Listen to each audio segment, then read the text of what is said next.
Today on the DNVR pregame show, Unk is back. Welcome back to my guy. We got a lot to talk about, a lot to catch up on, tons of staff moves, and much, much more. Let's go. Buff Nation.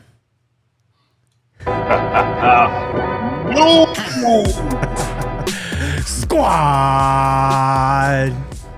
We're reunited with Unk. We're only down one guy, RK. Maybe one day the quad pod will be completely reunited. Coming to you live from the Toyota Lounge, driven by your front range Toyota stores. Toyota, the official vehicle of DNVR. It's the DNVR pregame show. Uncle Neely, what's up, bro? Unk, what's popping? Man, what is going on, fam? Good to see you, brothers. Y'all doing good? Can't complain. Call it. Can't call it. Good to see you. I want to, go ahead. on behalf of the black delegation, I want to apologize to Jake. There's been some misinformation out there. There's been erroneous reports that Kendrick Lamar did not have a white guy out there dancing. And I know Jake when I see him. Jake was on the back row in the red jumpsuit. Great job, Jake. At the halftime. I saw him too. Thank I ain't you. gonna lie. Thank you. Way to kill that, bro. Thank you, man. It was hard keeping it under wraps from y'all, from the Yeah. chat especially, because I know we have a lot of detectives out here in this fan base who like to, try and find every detail and information. That was a tough one, but I tried to put on for y'all, My boy, a lot more talented. He got way more talent than people think, man. He not just up here, talking in the mic, for a living. He really got other talents that people might know of. Now the world knows, though. Yeah. I challenge y'all to go back to the Yep. replay and play Rails Waldo, but find Jake. Yep. And I'll let you know if you're right. Don't put the spotlight too bright. I might be getting calls for other jobs like that. That's just a start for you in the showbiz, bro. Exactly, man. I mean, Hey, welcome to the Prime Effect. thank you. Broadway, I'll see you soon. Hell no. All right, Unk, we got a lot to catch up on with you, man. We got a new running backs coach, Marshall Faulk's in the fold. I'll ask you about Andre Gerard and Gunnar White coming in to coach the offensive line. Coach Liv got an extension. And then replacing Damian Lewis, some stuff about Jordan Seat in the 2025 schedule. But let's start with Marshall Faulk. How did this come to happen? How did Marshall Faulk become the third Gold Jacket to join Coach Prime's staff? They obviously go back, their time at NFL Network. They played together in the league, not on the same team, but at the same time. So the relationship runs deep. But how did this happen? Yeah, it's just that genuine chemistry and relationship between them. The time that they spent at the NFL, Prime was there, about 14 years. So he and Marshall Faulk, know each other with a good amount of depth from working together daily during the Hall of Famers. Both excelled at what they do. And I think sometimes we forget to imagine what phone numbers are actually in Deion Sanders' phone. And not only what numbers are in his phone, they have him stored as well, and they pick up on the first or second ring. And so when Coach Prime was looking for a running back coach to come in after Coach Flea's departure, I mean, he went straight to the top to another gold jacket. And to have Marshall Faulk on this staff, to have a now third golden jacket on a college football team when no other team in America has one, what does that do for the young men, student athletes in that running back room? What does it do for the rest of the team, particularly the offensive side of the ball? And what does it do for recruiting in the future?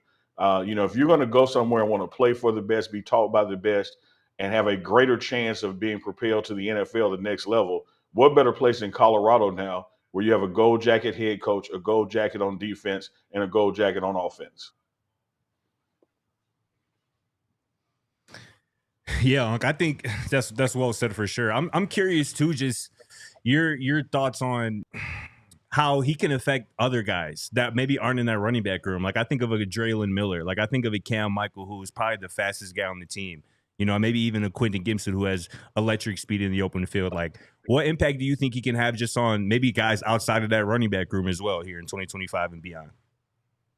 I think that's first excellent question, because I think it's going to ripple past the running back room. Yeah. I think it's going to even ripple with the coaches. Just think about the impact that it has working with a Pat Shermer, who has been there, done it with the NFL level, and Marshall has been there, done it with college and the NFL level. And who better to come up with schemes and knowing how to get the backs in the best position to help the offense, whether that's chipping on a block scheme, rolling out for a pass, or just a run straight up the A gap. you're bringing in another level of expertise that you haven't had before, another level of experience. The players, when he talks to them, they're going to know that this guy knows what he's talking about because he knows what it looks like.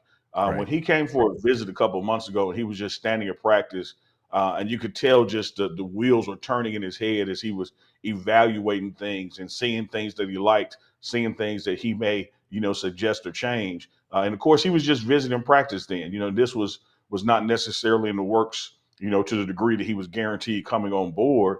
And I think it's much like when a Terrell Owens comes or a Michael Irvin comes, they don't just talk to the position group that they play. When they're in the cafeteria, they're talking to everybody. And the impact that it has on everybody, whether you're on the staff, the support staff, whether you're in the cafeteria, whether you're in the position group that they play, guys remember those conversations. Think about the impact that Warren Sapp had like 2 years ago in his first visit, and it culminated with him coaching. Yep. And he was just as motivated by the players as they were by him. Love it. Unc, obviously Coach Prime, the head coach, Pat Shurmur's the OC. Can you help explain, at Colorado, how much impact does the running backs coach have over the run game? Actually in game, like the calls, the scheme that they're running, how much impact will Marshall Faulk actually have when we watch games this weekend in terms of what we see on the field? Well, I would just have to chalk it up to what I've seen the past seasons, past season under Coach Pat Shurmur and the past seasons when he was assisting Lewis at offense coordinator those last couple of games. When you're in the offensive staff meetings, it is certainly participatory. Everyone around the table chimes in on what they think will work, not only in a scenario or design play standpoint, but just the overall direction of the offense. And I think that, relationships matter. And so Pat Shurmur having a great deal of respect, for Marshall Faulk is going to be listening, is going to be implementing his ideas. I do think at the end of the day and the beginning of the day, Pat Shurmur is the offensive coordinator. He's in charge of the offense. He's in charge of the offensive staff. It's going to be his offense. But when you sit in his rooms and you see the interaction that he has with his offensive staff, it is certainly participation is encouraged, ideas are accepted. And so I imagine Marshall Faulk is going to have a huge say in not just the direction of the run game and how the run game can support the overall offense, but just the offense in general. This is a guy who played, with the greatest show on turf, man. He knows how to score and score fast and score repeatedly all game long. And that's something that we were failing at last year and the year before, frankly. We didn't get off to great starts. You had two of the most phenomenal players in college football on the offensive side of the ball in Travis Hunter and Shedeur Sanders, but you never really got the first quarter going. I think Marshall Faulk is going to be able to aid in that, and I think Pat Shurmur is going to have an open ear to it. Hell yeah. Obviously, there's been another coach added here recently, Andre Gerard, another NFL great, played for the Cowboys, played for my Bears as well. And we'll get into him a little bit more and Gunnar White as well, who seems to be the head man in that offensive line room. But just with these moves, talking about Marshall Faulk and adding Andre Gerard to this offensive line staff, how much do you think this signals kind of maybe a shift in kind of philosophy that in 2025 and beyond, this team wants to be a team that can run the football and will run the football, successfully and consistently? How much do you think those kind of two moves kind of play into that kind of philosophy change potentially here in the run game? I think it ain't coincidence. Here's what you're going to have this fall, no matter who it is. You're going to have a new quarterback. It won't be Shedeur Sanders. You're not going to have one of the greatest college quarterbacks, the greatest college quarterback as it relates to completion percentage in the history of football. You're not going to have him commanding the offense. You're going to either have a true freshman or an experienced guy, who came over from Liberty. Either way, there are going to have to be other components of the offense that you're going to have to lean on that you didn't lean on before when you had a Shedeur and Travis, such as a stronger run game and including tight end play as well.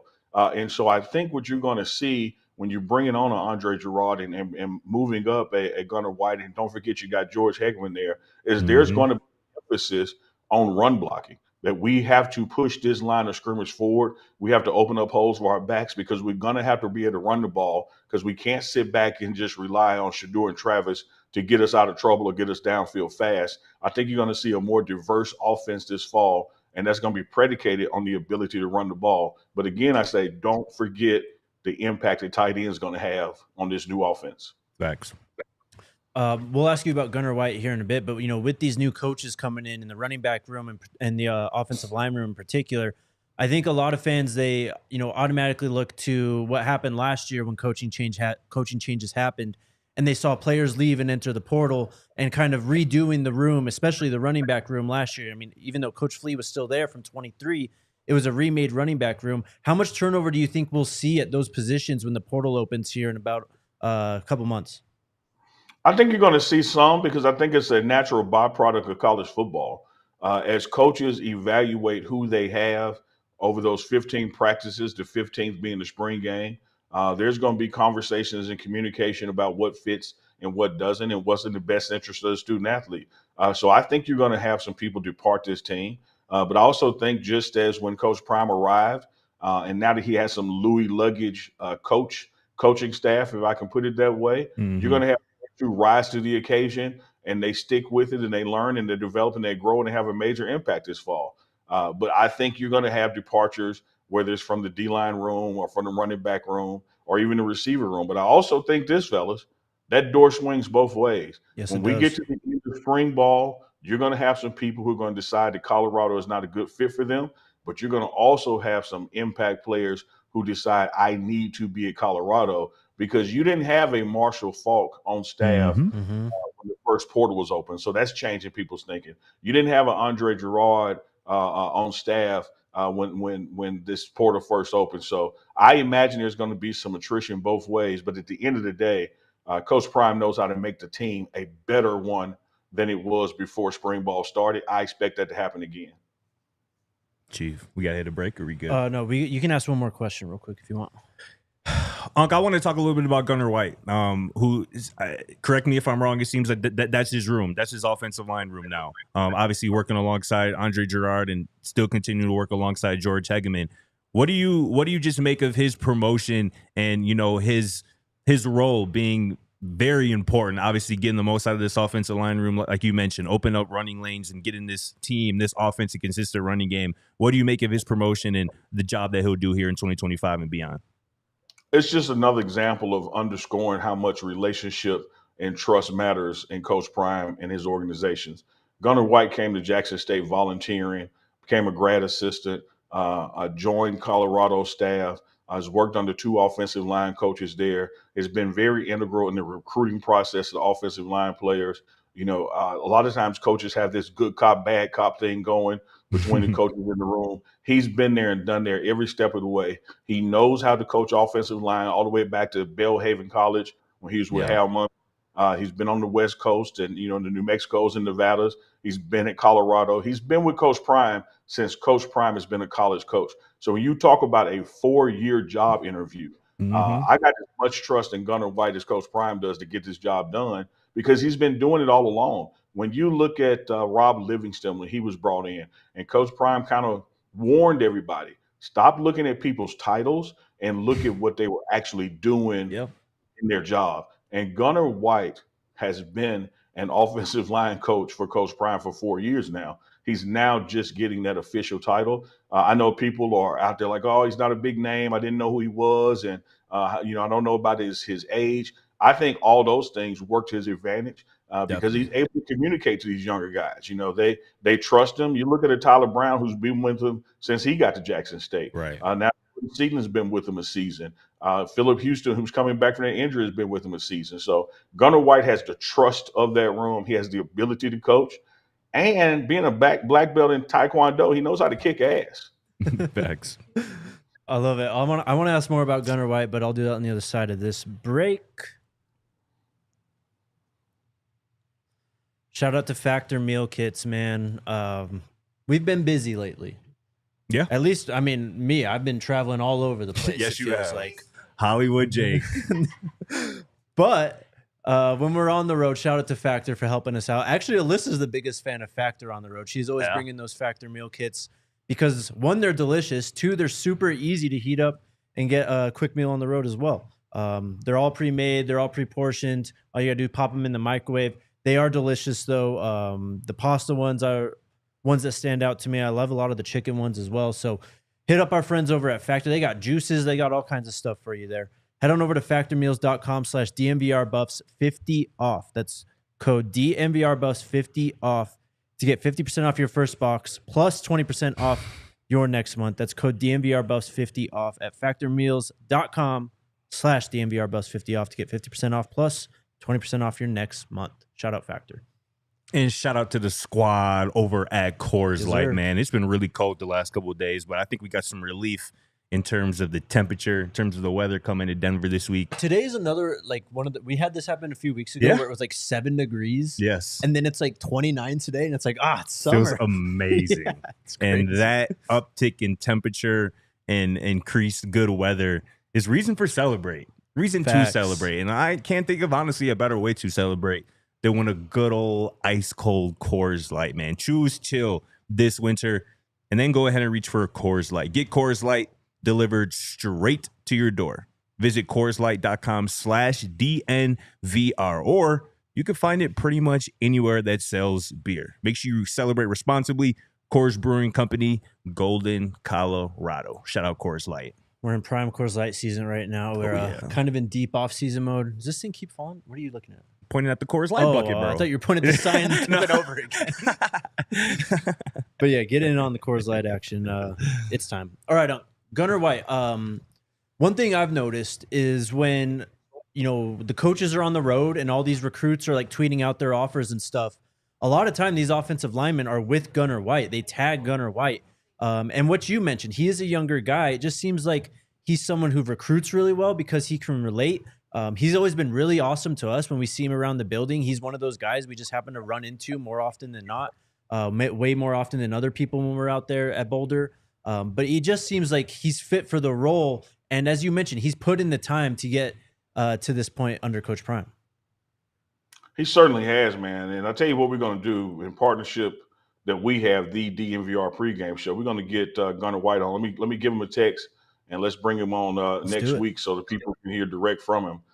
He's a sincere guy, hardworking guy, doesn't look for the credit and pats on the back, and he understands that even about the offensive line, that it's not a credit position. Like, you're going to get blamed when it goes wrong, and no one's going to give you a pat on the back when it goes right. Somebody else got it done, not you. And so you got to have a certain mentality to not only play that position, but to also coach it and recruit from it. And the reason you see those recruits tagging him, not just this year, but in years past, is that he's the tip of the spear when it comes down to talking to them, talking to their parents, and getting them in the building, in their recruiting lounge for Coach Prime to talk to. You stir all that together, man, and name it a 4-year job interview. I'm telling y'all, you can trust Gunnar White because you can trust Deion Sanders, Coach Prime. And this is a position that he knows Gunnar is ready for. And then what does it say about your football organization, that you can promote from within? It not only helps you retain younger staff, but it helps you attract younger staff because they know they have a future there, and you don't have to move out just to move up. Yeah, I think Gunnar's youth is such an asset. You talked about it, just relatability to the kids, and the fact that he's a Jackson State alum too. Like, he can relate. He can relate to that room for sure. One of the most genius things. He's the Jake dancing with Kendrick Lamar. For real. Got a little brother in him, is what I'm saying. He's got some brother in him.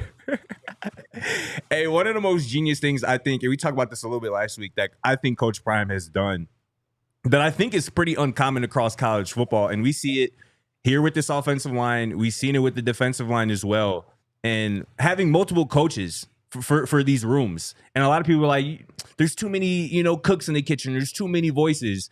And I see it as inevitably when a coach leaves, there can be guys in that position where we're like, damn, my guy's gone.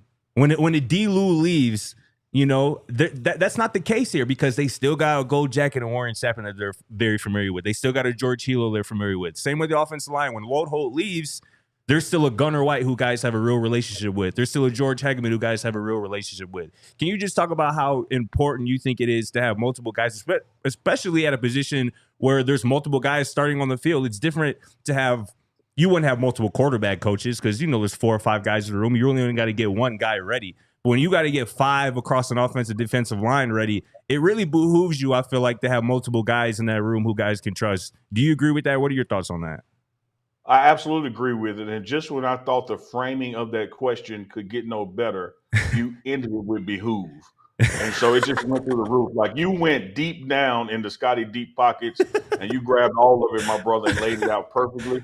Because I think you're Appreciate that. exactly right.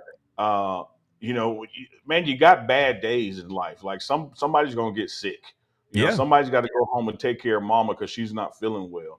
And the way Coach Prime's staff is created, he tells his coaching staff in the first meeting every year and throughout the year, I want your players to want to play for you more than Yes. they want to play for me. I'm the head coach. I'm going to get mine. I'm going to be in these recruiting meetings. I'm going to get the deal done. But as the season goes on and camps goes on and practice goes on, they need to have exceptional relationships with you, not just me. They may have been attracted to Colorado because I'm the head coach, but I want them to sign with Colorado because they love their position coach. So he encourages and fosters those relationships, to be built. And so when you have a load hold leave and a gunner still there, you don't see any major turnover in the room, Right. because they know Gunner White can coach. They know who's been coaching them. They Yeah. know that they're still on the upswing and that the head coach, Deion Sanders, is still ultimately calling the shot. So I think all of that just lays out perfectly to the ability for this staff to keep rolling. But here's another thing that it adds to. There's two components to this thing, Scotty. One, you got to be able to coach, but coaching means nothing if you can't connect. And Facts. just like you talked about, if you got one guy trying to coach 5 people and then he's got another 5 behind him, that's 10 people. You add in a George Hageman or Andre Garrard. Now, man, we can reach everybody. We can Exactly. connect with everybody because everybody don't think Neely funny. Everybody don't get my joke. Everybody don't like me. And so if I'm the coach of this situation and I don't have a Scotty Deep Pockets with me, I could lose somebody in the room. So the way Coach Prime structures his organization, there's going to always be somebody close to somebody. And Facts. let's keep guys focused. Let's keep them motivated. Let's keep the carrot on the stick. Let's win this damn Big 12 championship. And that starts with having a staff that not just can coach, but a staff that can connect. So I think you laid that out perfectly, bro. So did you. Well said, Unc.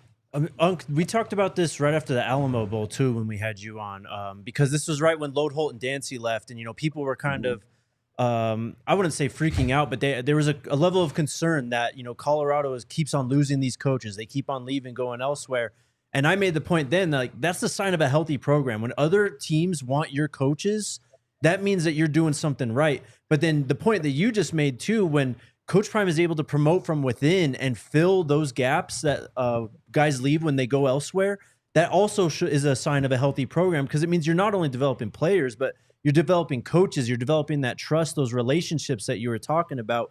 Because the reason I bring this up is because a lot of people, when they saw Gunner White was, being promoted, there was some concern. Was he ready for the job? Who is this guy? We're hiring an assistant, and the guy is only 26 or whatever he is. I just think that that's not the case when you actually look at the nuts and bolts, where these guys are coming from and why this is all happening. Yeah, I'm gonna start with that last part first. We have to consider time frames and consider chronological order and consider what the rules were at the time. The reason you don't know a Gunner White well compared to the rest of the staff is there was once an NCAA rule since the time we've been in Colorado that graduate assistants couldn't be on camera. They couldn't be, Right. directly coaching players. They couldn't have, profiles and interviews done on them. They had to just be back of shop operations. So a lot of the things that a Gunner White performed, or even a Rashad in the wide receiver room performs, you don't get to see it, but trust and believe they would not be there if they weren't performing. The other dynamic to this thing is, unless your woman has her phone on airplane mode and just fooling you, if she ain't getting no text from somebody else, you might want to find you somebody else.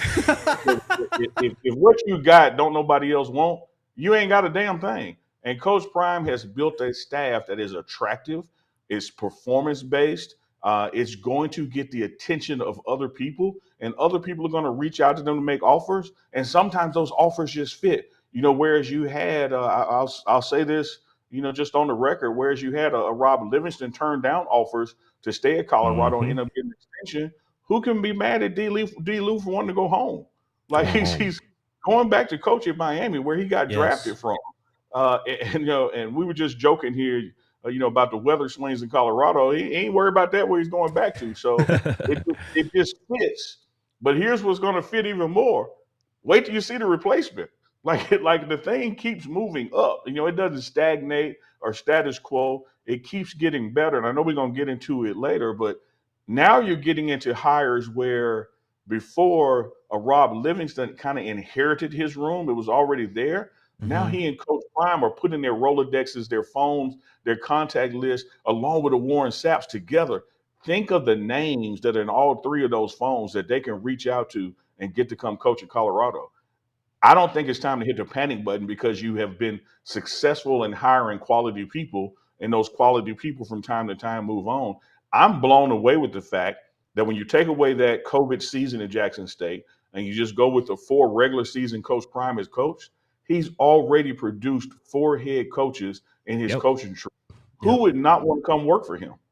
Facts. Well and said. well said. And I think Adam Gorney at Rivals recently was talking about that Colorado might Yeah. have one of the best, if not, the best coaching I staffs think in he college called football. it the best. Yeah, and he was getting cooked for it, but it's like, just look at the staff. Yeah. Like, who else has 3 Hall of Famers? And like, I think Coach Prime has gotten people expect him to be able to recruit well, and particularly, on the perimeter receiver DBs. But I don't think a lot of people expected him to put together an elite coaching staff, and that's exactly what he's done in Colorado. And you kind of alluded to it. I want to get into it though here, if we can. Obviously, what's up? I was going to say, it behooves us to get into it because I think that's where we're failing in assigning the proper credit Yeah. or the doubt that's creeping in people's mind. Once upon a time, Deion Sanders couldn't coach. We didn't know if he can coach. Well, that's Mhm. been proven. But along that path, I think what people are failing to also grasp and that he can coach is damn he can hire. Yes. Man, he can make some wise decisions on his staff. You look at his staff and where is he missed? Where is he? Where it always works out, gets better, and then other people find him attractive. And here's what's more Yeah. important about the staff: when you just look across the board, he's been the one more times than not to give people their true first opportunity. Hell yeah. He's got a staff that has a lot of former head coaches here and there. But when you look at a Gunnar White coming as a volunteer, you look at a Warren Sapp and a Marshall Faulk, you look Yes. at a D. Lou, like he's been the guy that said, you know what, I think you got what it takes. Then everybody sees that guy has what it takes, and now they start calling him up and saying, Yep. hey, you come here. And it's the same thing that really happened for Coach Prime. I'm not trying to take away any risk, credit, evaluation, getting it right that Rick George did in hiring Coach Prime, but it was damn sure easy to do it after Ashley Robinson at Jackson State took the big risk because he hired the unknown thing. Mhm. He hired what no one had seen before coaching wise, and when Coach Prime proved he could do it to the world, then the world started ringing, and that's just how it works in coaching, and there's nothing wrong with that. So you're going to see people from the 2025 staff get elevated somewhere else 2026. You're going to see people from the 2025 staff get elevated within. No one was hitting the panic button when year after year Nick Saban is in the championship or in the finals, Yep. and every damn year, Yep. every other year, looking for a new coordinator, a new position OC, coach. new DC. Yep. People wanted his people. 100%. I mean, I just think about too. 99% of the college football world had no idea that Phil Lodeholt was coaching college football before he came over to Colorado, real. and now he coaching in the SEC. 99% of the football world had no idea who a Robert Livingston was, and now he's definitely one of the best coordinators in college football. Let's talk a little bit about, obviously, D-Lou heading back home to Miami. I know you had Warren Sapp yesterday on Wednesdays with Warren. That was fire per usual. Just talking with Coach Sapp, do you get the gist, the vibe from him that he expects somebody else to be brought into this defensive line room? What are your thoughts on that? Obviously, we know he's capable of doing it himself potentially, but what are your thoughts? Do you think there's going to be an additional coach at this defensive line room alongside Coach Sapp here soon? Absolutely, and you can tell Alyssa to put this as breaking news across the screen, but I've heard that from Coach Prime himself. There will be somebody else, joining, and there will be an announcement, pretty damn soon in that regard. And Coach Sapp will tell you that he is the icing. He's what goes on top of the dish. Mhm. If you watch Wednesday with Warren, I attribute it to a loaded baked potato. Yeah. Someone else is gonna be the baked potato, but he's that load on top of it. Yeah. That's that sour cream, chives, and cheese and bacon. and he just takes the dish to another level. Coach Sapp recognizes that about himself. I know a lot of people, in the Twitterverse have been saying, "Oh, Sapp needs to move up. Sapp needs to be Sapp room."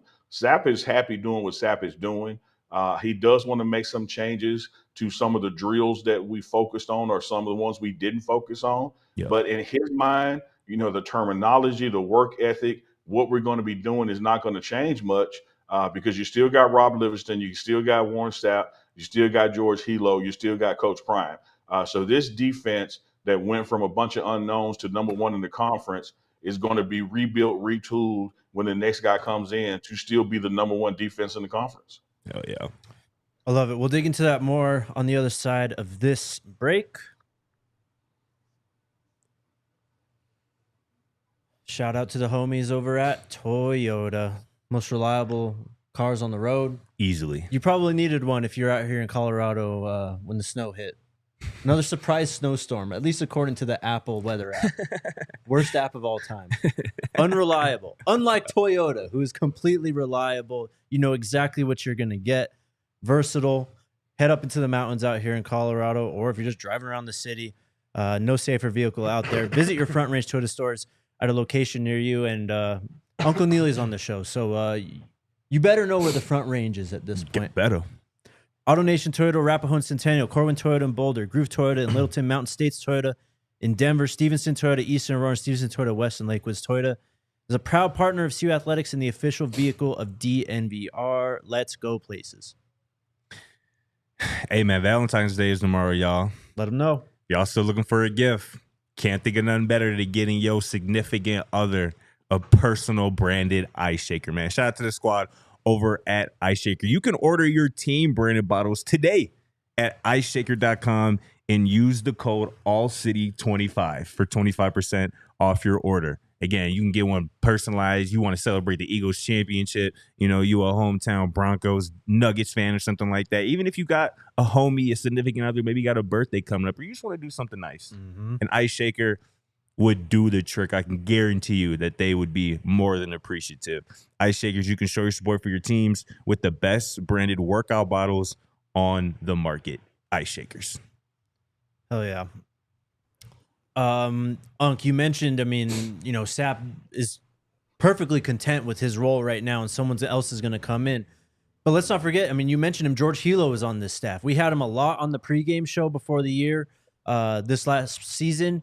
And, he's a student of the game. I think that's the way I would describe him, coming up under Nick Saban. He's been on championship teams. And, a lot of the talk this year was about D-Lou and Sapp, of course, because they were coaching the D-line. But Coach Dancy, those edge rushers did a great job. Don't ignore that edge rushing coach who's coming in and working in conjunction with those two guys. And George Hilo, you mentioned when he's just going crazy on the whiteboard at halftime, like this guy lives, eats, and breathes football. Yeah, man, you said it. I don't know if there is a individual coach on the staff that I've been more impressed with than George Hilo. His not only knowledge of the game, his ability to explain the game, his ability to explain the why component of it. Like, here's why I need you to do this. Here's why it impacts the rest of the play if you doesn't. His ability to connect with the players in that coaching style. And he has a fourth component, his ability to motivate. I tell him to his face, he is like if Joe Pesci and Wolverine had a baby. That's how he looks. Hey, that's how he motivates. Facts.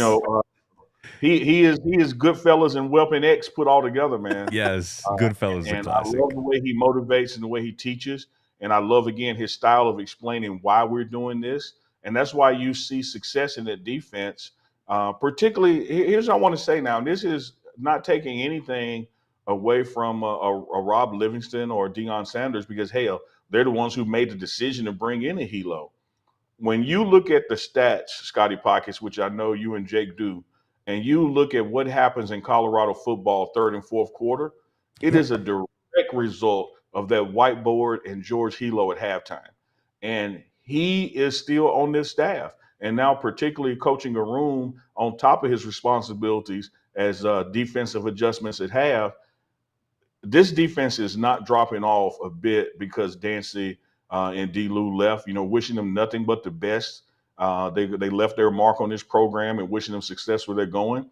But there's no need to flip that acrylic lid and hit that red panic button. This staff is still strong, and the additions, that's with a S, the additions that Coach Prime is about to make and announce, I think people are going to know that this team is headed in an even bigger and better direction than last year. Eyeball emojis. That Joe Pesci Wolverine comp, Unk, is just absolutely genius. Hey, you seen the movie My Cousin Vinny, right, Unk? Yes. I gotta get this guy Jake to see this. He's never seen it somehow. Hey, you think Pesci was better in My Cousin Vinny or Goodfellas? Oh wow, he was so he was better in My Cousin Vinny simply because it's a little more like realistic. True. As far as what but Joe Pesci in Goodfellas and Joe Pesci in Casino that's a guy you want on your damn side because you don't want to be against him. Yeah, he was crazy in Goodfellas. Oh man, like it's just it is making it like you shoot the sandwich guy at the card game. The scene where they're sitting there eating and he's asking dude like, you think I'm funny? You think I'm a joke? Yeah, like that's a classic. I'm gonna amuse you. Joe Pesci scene. We gonna watch My Cousin Vinny together. I have FOMO right now. We gotta throw that on the sure. bus next year on the Stampede or something sometime on the trip. We will. But just speaking, this defensive line room, Unk, I feel like the receiver room last year was easily kind of the strongest room group, deepest maybe on this team. And I feel like in 2025, Jake and I have talked about it. I feel like it's defensive line. How do you feel about that? I feel like there's so much talent, depth on the interior, especially on the edge as well, and they're going to be coached the hell up. Do you kind of feel the same way about that? I feel absolutely the same way, and that's why I'm not going to be in shock mode when we get past the spring game and someone from either one of those rooms decides to leave. Yeah. Because you have a huge problem. You got a lot of damn talent and a lot of damn depth, and there's only one ball in a certain amount of positions. And it may be coming to pass that someone is better suited to take their talents elsewhere for them to see the field a hell of a lot versus can see the field sporadically.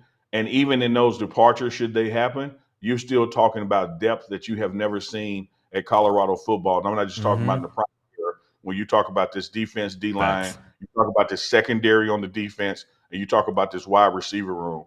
If we just support one of these quarterbacks where they get a little bit of time, and they got a run game they can rely on too, this is going to be a damn good football team this year.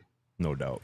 I love it. I mean, with all of that, Rob Livingston, you mentioned it, he denied some offers that came through to him, from other teams this offseason. He gets a 2-year extension. Now the highest paid assistant in the history of Colorado football. I mean, we all know what he did last year, but having him back and, all these coaches moves that are happening right now, I mean, I don't know how you can not feel just secure in what's going to happen this season because Robert Livingston's still there and he's going to have another year. These players are going to have another year to learn this system, get acclimated.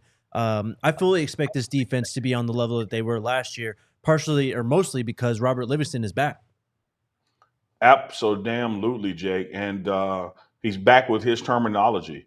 He's back with returning players. Yeah, you're losing a Shiloh and a Travis and a Cameron Silman Craig. I get all that, but you're retaining a hell of a lot too. Yes. And you got a hell of a lot that's coming in, and now you're in a situation where last year everybody was trying to learn something. Now this year you're going to have players that are going to be able to be coaches on the field because they've been with Coach Rob Livingston a year, and they're going to be able to say to the newer guys, "Hey, this is what this means. This is how we do this." Versus everybody trying to learn it at the same time, and it was kind of a sink or swim mentality. I think that's going to, force some guys to emerge as leaders on this defense. And I think that much as we've talked about, whether it is on DNVR or the pregame show or the DNVR pregame show, that when it comes to the aggregation of this team, the totality of the 2025 team, because of all that, even in the absence of once in a lifetime of generational players, I think the team got better this year. Yes. And it'll be a better team than it was last year. Yes. No doubt. No doubt. And I think a part of that reason is that there are going to be a handful of guys on this roster who break out, who may be guys that outside of the Colorado world maybe not know about, but they will in 2025. And Jake and I did a little exercise yesterday, just maybe drafting some breakout candidates, guys who we can see kind of taking off in 2025. Unc, I'll kind of pose it to you. Maybe one or two guys who you think maybe flying under the radar a little bit from the outside world that you think on either side of the ball could maybe or will take off and maybe break out a little bit here in 2025. Oh man, in no particular order: Hodge, DJ McKinney, Cam Michael. Omari, O'Miller Yep. coming back from that injury, man. Like I just think that this team, here's going to be a tough part with Coach Prime this year, guys. Who's the D and who's the L? Because you got a lot of damn leaders and a lot of damn dogs. Hell yeah. And I think there has to be, a limit on either category, to some degree. But he's going to be able to draw straws or flip a coin because the talent and the dog mentality and the leadership ability across the board at each unit. I think, man, for me, it would probably be better for me to answer who I'm waiting on for an emergence versus who I already see. Because I think it's secondary receivers, defensive line, offensive line, it's just a matter of time. You know those names. I'm still eager to see what's going to happen with the linebacker room with Coach Hart. Like who's going to emerge there this season, to replace those bigger names that left out of there. So, and I know the talent is there. I know the dog mentality is there, but who is it going to be at least going into spring ball? Like, I don't know that right now. I mean, that's my biggest takeaway from that exercise we did yesterday, kind of drafting breakout players. We look back at our draft, that's 10 players on the board, and we start going through, guys who we, quote unquote snubbed, and like, damn, this roster is talented, man. The difference in this roster from what it was 2 years ago, even without Shador and Travis, it's eye-opening. I mean, the trenches are, greatly improved. The skill talent on defense and offense is off the charts. Obviously, that's Coach Prime's calling card. But it's just stacking one on top of another on top of another. Like RK did the golf ball analogies last offseason, and it's exactly what's happening. Like as long as Coach Prime is the head coach at Colorado, this roster is just going to continue to get better and better and better. Yeah, because you're continuing to have what's called proof of concept. Yes. It was in my mind, it was proven at Jackson State, but I could kind of understand why the world didn't want to sign off yet, because a lot of people don't know football is football, that the field is the same width and the same length, and that the first down is 10 yards no matter where you're playing. And I'm trying to be kind of assholish when I say that. And so now that he has proven that even at this quote unquote Power 5, now Power 4 level, that now you certainly have proof of concept that he can coach, that he can recruit, that he can hire and retain staff, that he can promote staff, that he can replace staff when they leave. All of these things now are proven. So that only says just more and more to moms and dads and players who are in the 10th, 11th, 12th grade that Colorado is a realistic place that I should be looking at going to play, and it's producing exceptional results. So I have to have my ear to the ground that it may not be this historic blue blood football program that you find in the SEC, but as it relates to the talent of the coaching staff, as it relates to the number of people whose names are going to be called in the draft this year, next year, you'd be crazy if you were, looking at the portal or a high school senior or in JUCO and you're not considering Colorado football, because what's being built there is a firm foundation that ain't going nowhere anytime soon. Love it. The schedule came out, Unc. I don't know if you have it in front of you, but just a few dates that stood out. I mean, Georgia Tech, of course, the season opener in Boulder, the Big 12 opener at Houston in week 3. We go back to TCU. We get all the teams who, we wish we could have played this last year. BYU, Iowa State. Who am I missing? ASU. Is there another one? Either way, those 3 are all coming to Boulder. You picked them last year. You picked Baylor and UCF as the games to watch out for. And you were, couldn't have been more right. Are there any games that stand out to you early right now for the 2025 schedule? Absolutely. I didn't include this one last year because, again, proof of concept already existed. But I'm going to circle week 1, Georgia Tech at home for a couple of reasons. It is the first time Coach Prime will be coaching college football, and one of his sons is not playing for him. And I think that with the way the ACC can move the ball, the fact that Georgia Tech, was coming after prime when he was at Jackson State, and Yep. he just as likely could have been a coach there. I think that there's a whole lot of circumstances that make that game more interesting than it would have been if it was week 6 or so. I'm also looking at, what is a budding, respectful rivalry between these two head coaches and BYU. We see what happened at the bowl game. My Lord, got to get some payback for that. You got to circle that date. Same thing, when you end the season with a Kansas team. Yes. We have got to figure out a way to be successful against those teams out of Kansas. And in between those, man, because we did not get to play Iowa State, and soon they're coming back as powerful as they were last year. But here's another one I'm interested in, fellas, and it's that long road trip to West Virginia. Yes, sir. One of the things I love about this schedule of those, we don't have back-to-back road games, but that is about as damn far away from Boulder, Colorado as you can be. And they ain't no slouch.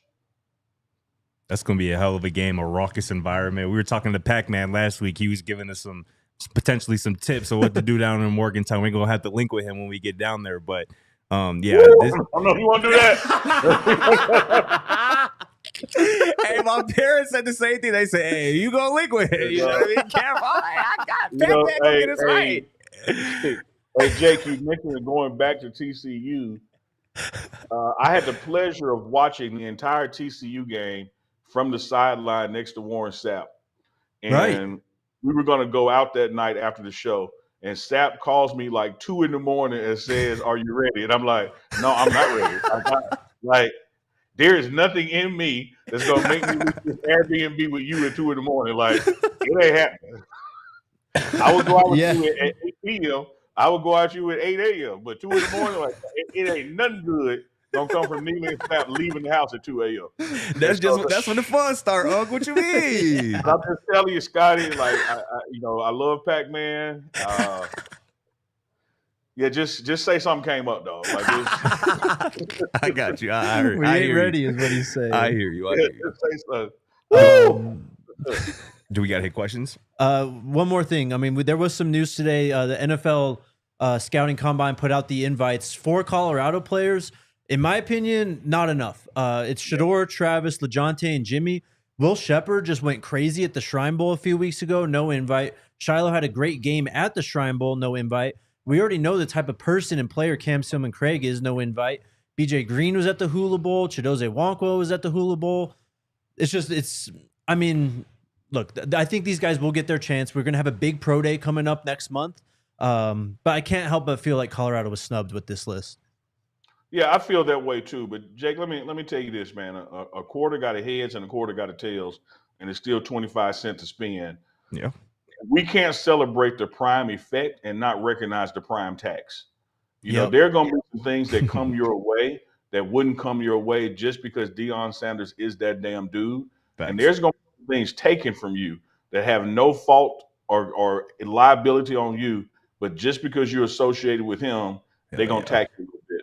And we got some players that should be in Indianapolis, at Lucas Oil, showing their skill set. But they're going to get that opportunity, man, at a more controlled pro day and probably even at a Big 12 joint pro day. So, and that's not counting individual workouts. So the guys that you mentioned, their names, let me tell you about the Cameron Silver Craig. Whoever invites him to camp, you're going to have to dynamite him up out of there. Like, he ain't – like, whoever gets him has him. Because he will not quit and he's going to make that team. So you don't have to invite him. You're just going to regret having not invited him. Yeah, Coach Prime go make sure those guys who weren't invited to the combine get their shine and get their look that they deserve for sure. Fully believe it.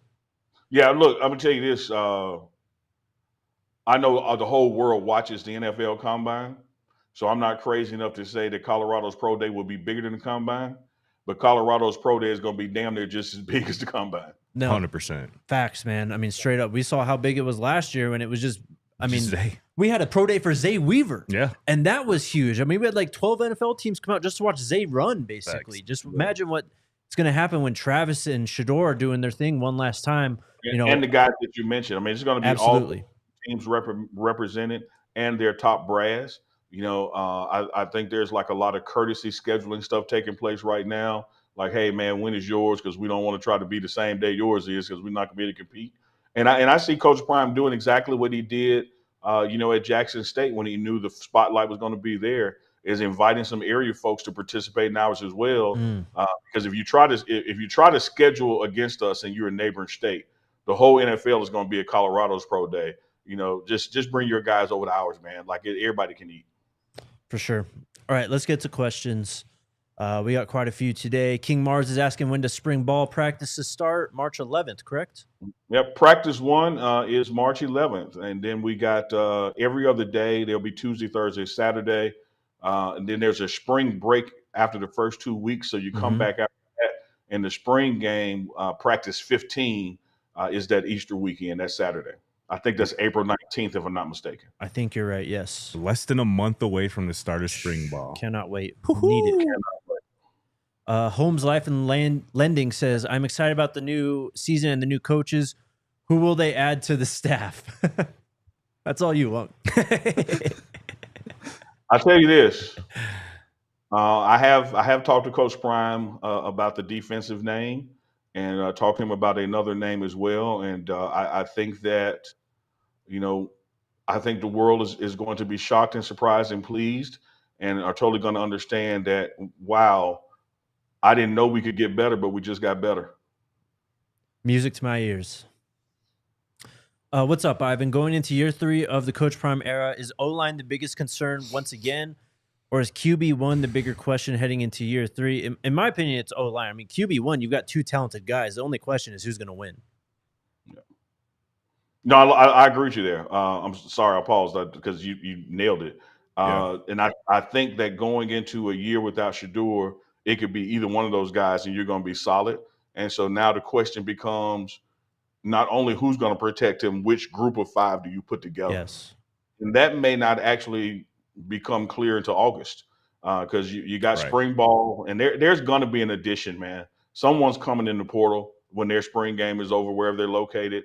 And when you go through summer 1 and summer 2, strength and conditioning, and come back for fall camp, I'd imagine about that second week of fall camp, you will truly see, like, okay, that's the group. That's who's going to play together. And one thing that will be different going into 2025 and 2024, we know for sure they got one. Yes. We know for sure we got Facts. one locked down that left side of the offensive line. And even we were all high on Jordan Sean going into last year, but there was some questions. Sure. I mean, he was a true We freshman hadn't coming seen it into a before, big spot. but he answered all those questions. So we definitely know we got one for sure. It's just about figuring out the rest of those 4 spots. I love the panic of the chat in Buff Nation during last year's spring game on the first play. Yep. Right. It was like, oh shit, like what have we done? Yep. And he will tell you that moment helped him become who he became later in the season. Yep. Because that was like an, oh wow, college football is for real, and I'm playing against my teammates, and I wasn't ready for that. And he just vowed that wouldn't happen again, and it didn't. I'm pretty sure he said throughout this, or at one point in the season, that was his welcome to college football moment. Like somebody asked him, "What's your welcome to college football moment?" And they expected him to say one of the games, and he was like, "It was actually the spring game, going against my own teammates for the first time in a live setting." And the first damn play. It's Yes. like, Yes. here we out here, the talking heads that we are, covering the team, thanks to Coach Prime internally.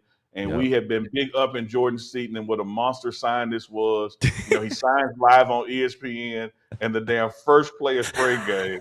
He's like, Damn. you couldn't have a better than college football is for real than that moment. Facts. Heaven's Demons asking, is it possible that we get an Aaron Donald or Jared Allen level D-line coach? Anything is possible. Any team. All right. Anything is possible. I wouldn't say that was likely. I wouldn't say that's likely, but anything is possible. Ivan asks again, how many future NFL guys are on the team heading into next year? I mean, what, about 3 or 4 of each position group? No, for real though. Honestly, though, I mean, like we were talking yesterday, like if Omarion has a big year, like he could be a first-round NFL draft pick this year. Absolutely. Or next year. Absolutely. And I say that, I'm not joking. Your 2 guys fighting for quarterback have NFL in their future. Mm-hmm. 2 or 3 of the offensive line that you know of have NFL in their future. I think the top 3 cornerbacks. Yeah, top 3 cornerbacks and top 4 receivers have NFL in their future. Yeah. I would say the only gap as far as NFL future goes, and this is unknown, this could change, would be tight end and linebacker right now. Yeah. Everybody else has an NFL player in the room. Definitely. Absolutely. I mean, to put a number on it, I don't know, 20 or some. Like, I mean, you count the next 3-4 drafts when all these guys actually make it through. Like, I mean, you mentioned Julian and, you know, the quarterbacks, but London Merritt, Alex McPherson, these guys coming in who are expecting to make an impact as freshmen, like, Facts. they're not stopping at Colorado. They're going on after, too. SN Services asks, oh, sorry, go ahead, Unc. I was going to tell y'all another Jordan Seaton story. Yeah. And it's actually the way he and I greet each other. When we're walking toward each other in the hall, we look down and then we look up and we shake hands. There was just one moment in practice when Coach Prime does call out, like he'll say Jake down, and whoever's replacing Jake has to be listening and run out on the field. Right.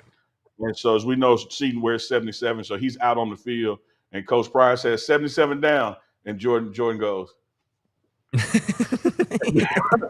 And it was like I was the only person in practice saw it. So when he came off, I said, dude, did you just look down at your damn number?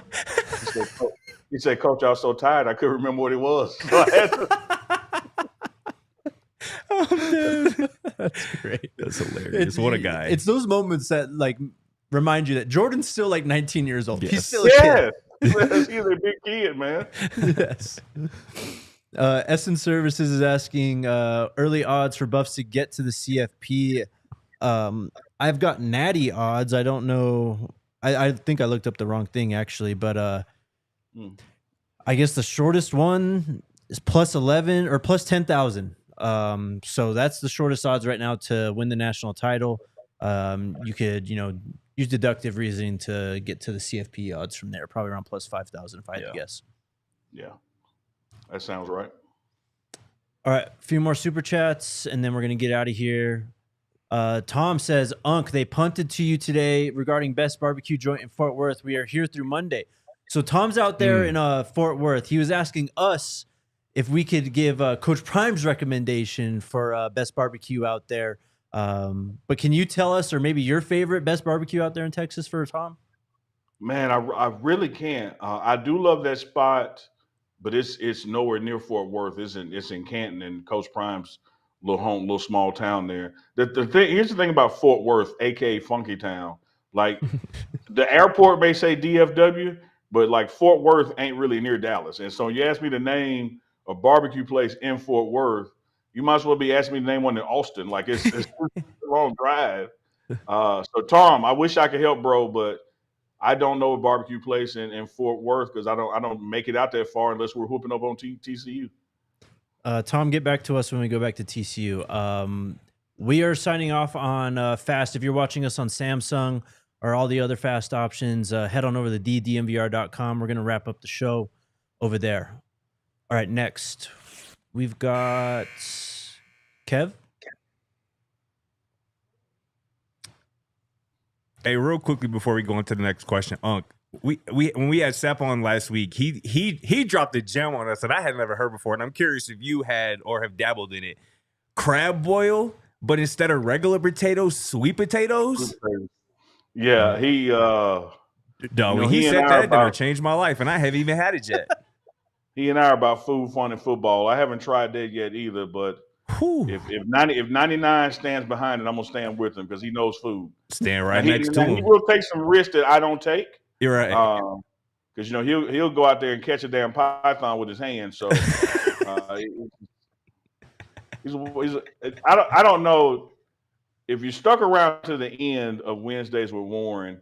In about the last 2 or 3 minutes, I had to tell him, I'm not letting you get out of here without us highlighting your shirt. Did you happen to see the shirt he had on? His shirts. I saw the top of it. I'm not a gynecologist, but I couldn't read the bottom. I couldn't read the bottom. But I'll take a look.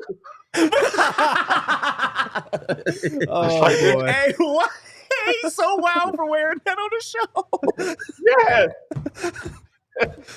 No, I saw because I watched probably like the first 20 minutes of it, and the whole time I'm like, I can only see the top half, and I'm like, gee, I know the bottom half of that shirt says something wild as hell. I had to tell, but you got to show the shirt. So he stood up and it said, "I'm not a gynecologist, but I will take a look." Oh my God. So dog. consider the source for your food advice. You know Yeah. what I'm saying? That's What a jump. hilarious, dog. East Coast Kev. Glad to see Uncle Neely and DMVR together again. When will Coach Faulk officially be on campus? Hey, appreciate that love, East Coast Kevin. Let me tell you something, East Coast, and everybody out there listening. This partnership ain't going nowhere. Like it's all year long. You know, we have little breaks now and then for family time and that kind of thing. But the DMVR pregame show will be back loaded, hot and heavy. As to that question, I would liken it to, remember last year when it was December, January, and we said Warren Sapp was coming, and every week the chat was like, he ain't coming yet. Right. And he made that appearance in March. Yeah. A lot of these coaches, because there is literally no football coaching taking place right now, Right. it is still in the hands of strength and conditioning, and we can't start coaching football until March. There'll be a player-led practice or two in February per NCAA rules, but that's still without the coaches. You know, the guys like Faulk are getting their other lives in order before it's time to commit for football for 9 weeks of spring ball and then coming back in the summer. So the short answer to that is somewhere between Valentine's Day and March 11th, you're absolutely going to see Marshall Faulk on campus and moving into that running back office. Can't wait. I'm sure, I mean, he'll be one of the first guys on the podium when he gets there, I'm sure. So we'll hear from him soon. Absolutely. You know, because you got media day coming up. So he'll probably, you know, if not here full time, be here by then. And then just keep in mind that between those player-led practices in February and the first practice or team meeting, which I guess will be the 10th of March, everybody's back by then, including potential new hires. I'll leave that as right there. All right. Rev BJ Nelson says, Coach Prime, coaching staff, and players are going to have the Big 12 like it says in Daniel 5:6, and his knees smote together, meaning they have knees knocking, LOL. Blank flatline dead laughing with a toe tag. Appreciate you, Rev. Preaching. Yeah, hey, Rev BJ, appreciate that love, brother. Now, I agree with you. I think when this staff officially takes shape and the roles are identified and people see who the names are going into spring ball, and as Coach Prime said at the first staff meeting for the year in January when we were there, spring ball is going to be an evaluation for everybody. You know, just because you're sitting around this table in March doesn't mean you're going to be sitting around this table in August, because we're going to find the best position for you for where you fit best at. And he absolutely affirmed that Pat Shermer was in charge of the offense and Rob Livingston was in charge of the defense. And if you're on their staff, you're on their staff. And we're going to look at what needs to change, not just for the players during spring ball, but for the staff. So I totally anticipate some more staff changes or announcements before spring ball commences. And I would say to you guys that even when you get throughout the summer, someone's role may change here or there, because Coach Prime is not just about winning. He's about dominance, and he's going to make sure he's got the right people in the right places to give us the chance to dominate, not just win. Love it, man. Last one here from Barry. He's taking a shot here, Unc. DeMarcus Ware, D-line coach? Hey, I look. The Cowboys in him would love that. I would love that. Yeah, he'd love that. I would love that. I would love that. I'll tell you this, guys. You know, again, I think that when you look at Coach Prime and who he knows, and you look at a Rob Livingston and who he knows, and you look at a Sapp and who he knows, and you play like some tic-tac-toe, you know, it's going to be somebody credible, somebody that's going to have a major impact that can coach and connect. And again, what I love about this process this time around, this is not just a Coach Prime process, but the DC is involved in it. You know, Sapp has his ear to the ground. So this is going to be someone that they believe in, that can not only coach the X's and O's, but knows how to get guys to the next level and knows how to connect, you know, with guys in that coaching process. So it's whether you have heard of the person or not. I don't know how much some individual may follow football, but it's a damn good hire. Hell yeah. Unc, this was awesome, man. Great catching up with you. Appreciate the insight as always. Let's do it again next week. I'll be around, brothers. Like I told East Coast Kev, man. Whenever y'all need me, we ain't got to wait to spring ball to start this thing back up, because we know we're gonna do it regularly during the spring. There's now spring ball, and of course we're doing it all season long. But whenever y'all need me in February, just hit me up, and you know I'll be there. Yes, sir. We definitely will. We're gonna have those. We're gonna have those fire takeaway videos coming from spring practice soon enough too. So stay tuned. We will be back very, very soon. Appreciate you, Unc. We'll talk Appreciate soon. you, Unc. We'll have you back next week with. We'll get the quad pod back together. Quad pod. Pod. Love it. Love, Unc. See y'all tomorrow. Let's go Buffs. Let's go Buffs. We all silly like the mayor.